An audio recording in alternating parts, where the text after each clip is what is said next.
All right, so in the beginning, how do you craft a show? All right, we are almost to 30, okay, we're almost to 37,060.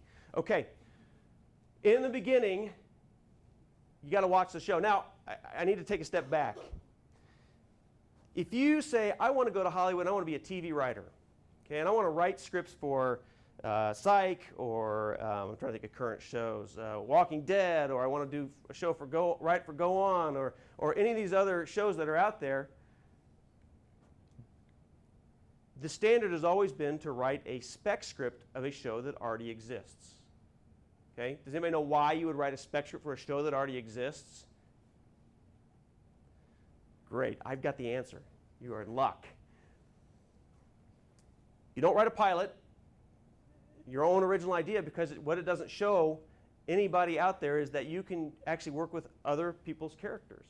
Okay? When you go write for a Psych, or you write for Walking Dead, or you write for Go On, they have established characters. And they want to know whether you can actually write for those characters. Can you grasp their sayings, their mannerisms, how they deliver lines?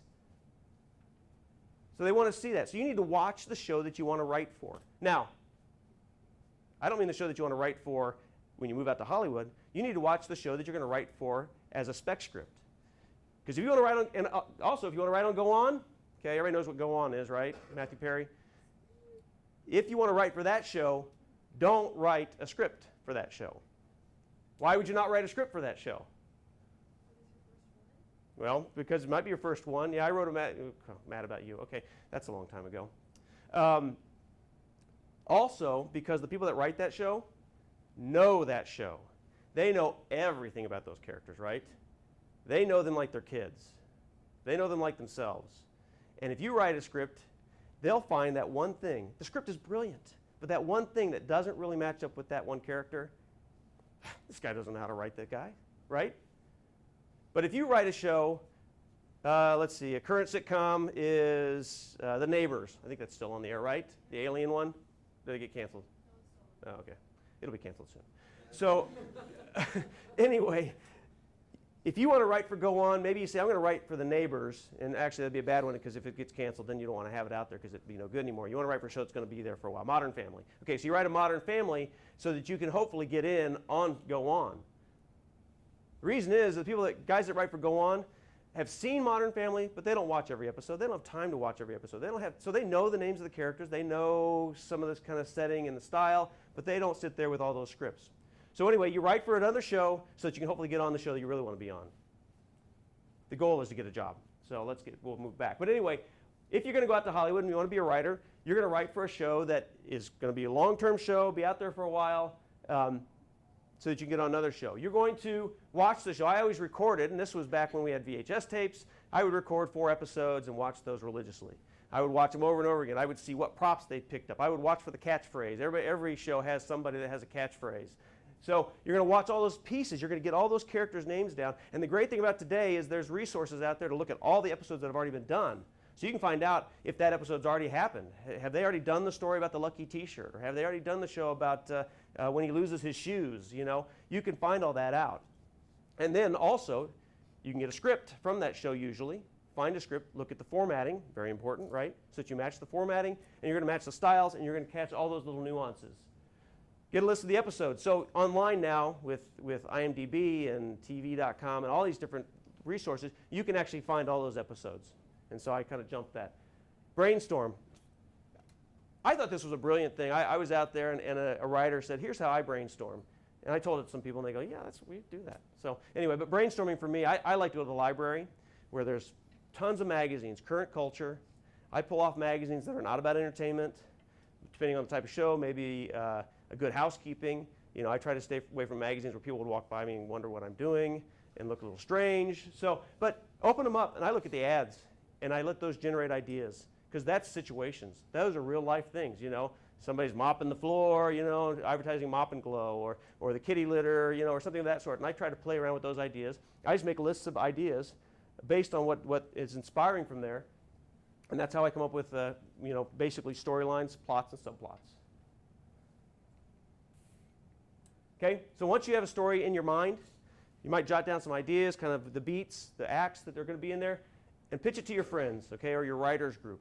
You want to get feedback right away because you don't want to spend the next 6 weeks, 2 months, 3 months writing a script only to find out that it was already done and you didn't see it, you know, or that the storyline has a huge hole right in the middle that you weren't paying attention to. So you want to get that honest feedback. Again, parents aren't always the best ones to give you that feedback. So create an outline. Okay, create an outline. Beginning, middle, and end, right? 3 basic parts of a story. Of beginning, middle, and end, what's the most important part? Wrong. Okay, correct, the end. Why is the end the most important part of a story? It's the last impression. Last impression, what? Okay. The reason for, as a writer, the end is most important is it actually tells you where you're going. I don't know about any of you guys who have sat down to either write a script or a paper or something, and you start writing, but you have no idea where the end is, and you get about halfway through, and again, you're ready with that hammer because you don't know where you're going. When you guys go on vacation, what do you plan for your vacation? Where your destination is, right? Now, sometimes, hey, road trip, yeah, let's just start driving, right? But most of the time, we have a plan. We know where the end is, right? Now, great road trip movies, right?